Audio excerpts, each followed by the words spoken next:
The deepening weather crisis in South Asia as Cyclone Ditwah intensifies and moves northwards poses some pretty grave danger to the coastal and southern part of the regions. The storm has already wrought havoc in neighbouring Sri Lanka and is now bearing down in parts of Tamil Nadu, Puducherry and Andhra Pradesh.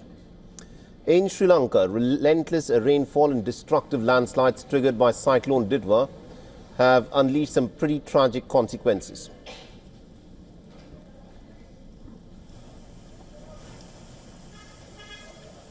Dozens of lives have been lost, dozens more remain missing, entire communities have been displaced, infrastructure has been destroyed.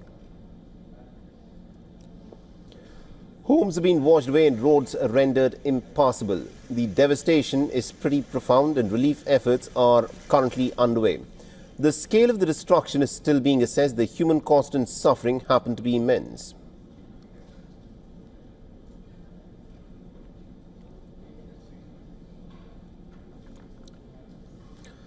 Meanwhile, over the southwest Bay of Bengal, Ditwah has strengthened into a cyclonic storm and is now headed north-northwest towards India's southeastern shores.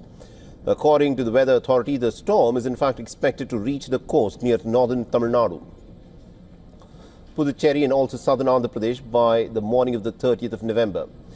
The areas from the Kaveri Delta to coastal Andhra Pradesh and Rayalaseema are bracing for some heavy to very heavy rainfall. The gusty winds and dangerous sea conditions in the coming days are expected. The forecast warns of gale-force winds and squally seas. Coastal districts, including those around Chennai, Nagapattinam, Tanjavur, Mayiladuthurai, Nellore, Tirupati and several others have also been placed under red and orange alerts. The possibility of rainfall exceeding 20 centimeters in 24 hours in some zones has local administration urging the residents to take precaution and to avoid unnecessary movement and to stay away from vulnerable, low-lying and coastal areas. The fishermen have been strongly advised not to venture into the sea for at least the next 5 days. The local authorities and also the disaster response teams across Tamil Nadu, Puducherry and Andhra Pradesh are swiftly mobilizing. Emergency helplines have been activated. Relief materials are being pre-positioned. Rescue and evacuation teams stand ready. And vulnerable communities have been alerted to follow the official advisories. In areas prone to flooding and waterlogging, especially the river deltas and the low-lying zones, the residents have been urged to move to safer ground, secure properties and to stay indoors if possible. For everyone living in the path of the storm, stay alert is what is being said. People have been asked to listen to the official advisories, avoid unnecessary travel, especially along the coast, and steer clear of the flood-prone and low-lying regions and to secure their homes. And if people near the sea, then they need to move away until the danger passes. And for those in the evacuation zones or who need help, the local disaster response services are on call as Cyclone Ditwah barrels towards southeastern coast. And the coming 48 to 72 hours are going to be crucial.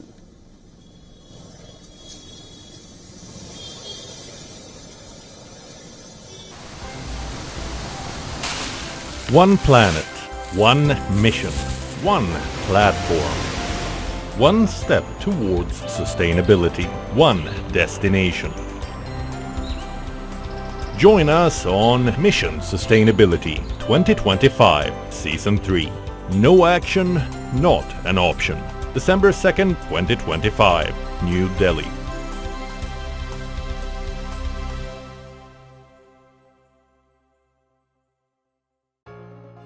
Mission Sustainability, no action, not an option. Co-powered by Vizi, a true smart TV that has it all. Special partner, Gale India Limited, energizing possibilities. Oil India Limited, conquering newer horizons